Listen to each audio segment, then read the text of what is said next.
Le son est apparu dans les salles de cinéma en 1926. Avant cette date, les films étaient silencieux, muets. Enfin, c'est pas tout à fait vrai. Installez-vous, bienvenue dans Kinema. Effectivement, dans les premières années du cinéma, les films n'avaient pas de son. Mais on s'est rendu compte que cette absence, ça pouvait créer des problèmes lors de la projection des films. Mettez-vous à la place d'un spectateur en 1900 par exemple. Le cinéma à l'époque, c'est un art qui est encore super nouveau et vous savez probablement pas à quoi vous attendre. Vous allez vous asseoir dans une salle de projection sombre, entourée de gens que vous connaissez pas, pour regarder un film en noir et blanc en entendant en fond le bruit du projecteur. Ouais, c'était un petit peu le malaise. C'est la raison pour laquelle les projectionnistes vont rapidement essayer de combler ce silence, avec tout un tas de procédés très imaginatifs. Ce qu'ils faisaient plus souvent, c'est qu'on plaçait un pianiste dans la salle pour qu'il joue une musique improvisée sur le film. Mais pas que. Il pouvait aussi y avoir des gens pour commenter le film. On les appelait des bonimenteurs. Ils étaient là pour réciter les dialogues du film qui apparaissaient via ce qu'on appelle des cartons, tout simplement parce qu'à l'époque, tout le monde ne savait pas lire. Ils pouvaient aussi raconter des détails du film aux spectateurs, le but étant de rendre l'expérience immersive. Et en termes d'immersion, il y avait même encore mieux. Il existait des bruiteurs professionnels qui utilisaient toutes sortes d'instruments pour traduire l'action qui se passait à l'écran. Par exemple, pour reproduire le bruit des sabots d'un cheval, on utilisait des noix de coco.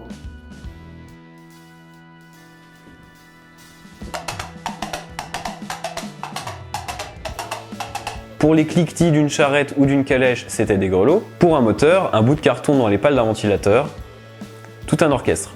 Tous ces artifices sonores, c'était des solutions d'appoint, provisoires, en attendant que la technologie permette enfin de synchroniser son et image. Parce que enregistrer du son, on sait faire depuis longtemps. Le premier enregistrement sonore date de 1860, et cocorico, il a été fait en France, à Paris, par Scott de Martinville, grâce à un appareil de sa propre fabrication, le phonotographe.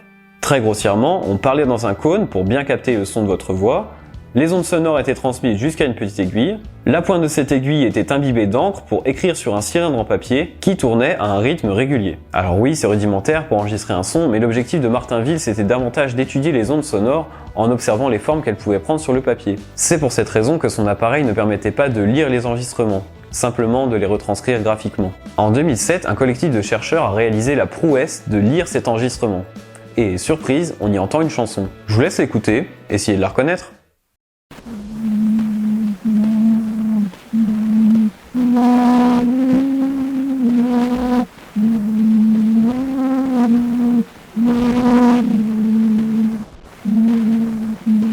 C'était Au clair de la lune. Bravo si vous avez trouvé.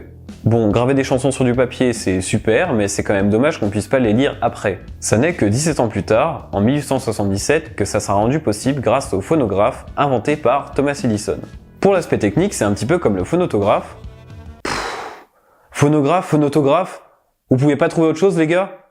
Sérieusement? Bref, comme le premier appareil, un cône en métal fait vibrer une pointe qui va graver son mouvement sur un cylindre en étain, cylindre qui tourne grâce à l'action d'un moteur. Et si on utilise un cylindre déjà gravé et qu'on inverse la vitesse de rotation des moteurs, miracle, les rayures se transforment en ondes sonores. On a de la musique. Bien sûr, l'appareil va évoluer avec le temps, mais le principe est là. Pour la première fois dans l'histoire, on est capable d'enregistrer un son et de le lire partout où on veut. En 1894, Laurie Dixon, qui travaillait pour Thomas Edison, va avoir l'idée de se filmer en train de jouer du violon tout en s'enregistrant avec un phonographe. Et je vous laisse regarder ce que ça donne.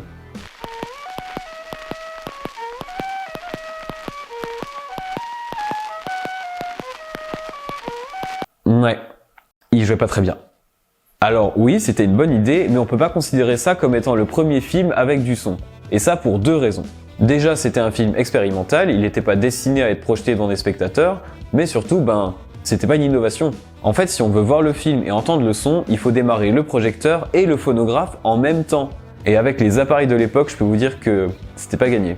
Thomas Edison, qui vendait déjà des films, va quand même y voir un intérêt commercial et il va donc proposer aux projectionnistes des espèces de packs comprenant un film avec un ou plusieurs cylindres pour phonographe. Tout ça, ça va servir à diffuser des musiques d'ambiance pendant la projection des films, de préférence une qui colle bien avec, et comme c'est pour une musique de fond, on s'en fiche que ce soit pas bien synchronisé. Comme ça, il peut vendre le film, le projecteur, la musique, l'appareil pour lire la musique.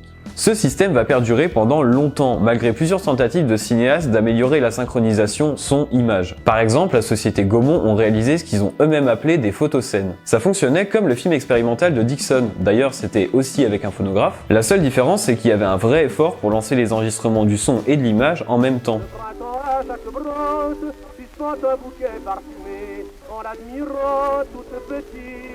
Entre 1902 et 1917, Gaumont a créé plus de 700 photoscènes, dont la réalisation était dirigée entre autres par Alice Guy, la première femme réalisatrice française. Malheureusement, il n'y avait toujours pas de lien physique entre les deux systèmes d'enregistrement, ce qui fait que, même si c'était intéressant pour l'époque, ça n'a pas provoqué de réelles révolutions techniques. Dommage.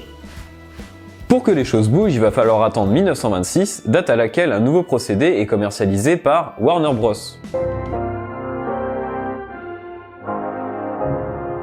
Ce nouveau système, il s'appelle le Vitaphone. L'idée, c'est d'utiliser des moteurs électriques synchronisés entre eux pour faire tourner la pellicule et le phonographe à la même vitesse. Et cette fois, ça marche. On est enfin capable de produire des films avec un son et une image synchronisés de façon fiable et reproductible.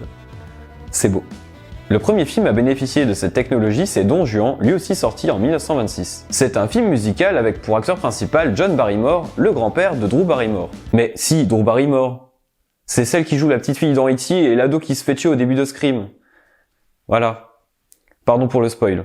Le film raconte l'histoire du personnage de Don Juan avec de jolies musiques qui passent pendant toute la durée de la projection, 3 heures quand même. L'expérience est réussie et les spectateurs sont contents, le premier film sonore est né. Oui mais voilà, le film ne contient pas de dialogue parlé. Des intertitres entre les plans indiquent encore aux spectateurs ce que se disent les personnages. On a donc en face de nous le premier film sonore mais pas le premier film parlant. Le cinéma est un art tatillon. Non, le premier film dans lequel on a pu entendre un acteur, c'était une scène dans la plantation, A Plantation Act en anglais. Petit disclaimer, le personnage principal de ce film est un homme noir, joué par un acteur blanc, de façon caricaturale. Voilà, je préfère vous prévenir parce que ça peut être offensant. Dans ce petit film, un travailleur nord-américain chante une chanson, puis une autre. When the red, red robin starts bobbing along. Et entre les deux, il interpelle le public en les regardant droit dans les yeux, en leur disant Wait a minute, give me a chance, folks. You ain't heard nothing yet, you ain't heard a thing. Traduction, ouvrez grand vos oreilles, vous n'avez encore rien entendu. Mettez-vous à la place des spectateurs, non seulement c'était la première fois qu'ils entendent un acteur chanter, mais en plus il leur parle directement à travers l'écran. Genre le futuroscope quoi. Cette phrase qui a beaucoup impressionné le public est devenue célèbre, à tel point que 1 an plus tard, le même acteur, Al Johnson, la répétera dans un autre film parlant, Le chanteur de jazz. Wait a minute, you ain't heard nothing yet. Wait a minute, I tell you ain't heard nothing. Après ce succès, la majorité des productions vont adopter le son. Mais tous les réalisateurs ne voient pas d'un bon œil cette évolution technologique. Et oui, certains d'entre eux vont boycotter le cinéma parlant, préférant continuer à réaliser des films muets. Ça peut paraître étrange de refuser une technologie qui apporte plus de liberté artistique, mais ce qu'il faut comprendre c'est qu'à l'époque le cinéma existe depuis déjà 30 ans. Les réalisateurs ont toujours eu l'habitude de créer des films muets, si bien qu'ils sont un petit peu frileux de passer à autre chose. Charlie Chaplin par exemple, l'année où A Plantation Act sort, il a déjà réalisé plusieurs films muets et il va avoir peur de passer au cinéma parlant. En fait, il savait que son humour avait du succès, notamment par sa gestuelle, et qu'il avait tout simplement pas besoin de la parole pour réussir à faire rire. Ça n'est qu'en 1940 que Chaplin va réaliser son premier film avec du son, Le Dictateur, 14 ans après A Plantation Act. Finalement, il avait bien fait d'attendre puisqu'il a habilement utilisé le son pour renforcer son humour.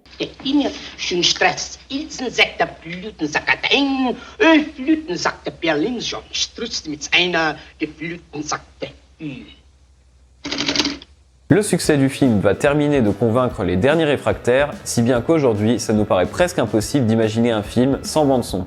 Alors, la prochaine fois que vous entendrez dans un film un monologue de Brad Pitt ou une musique de Hans Zimmer, rappelez-vous que toute cette aventure a commencé par un Au clair de la lune à Paris. Si vous avez aimé cet épisode, vous pouvez vous abonner à la chaîne et partager la vidéo. Vous pouvez aussi me suivre sur Instagram, le lien est dans la description. Merci à tous et à très vite.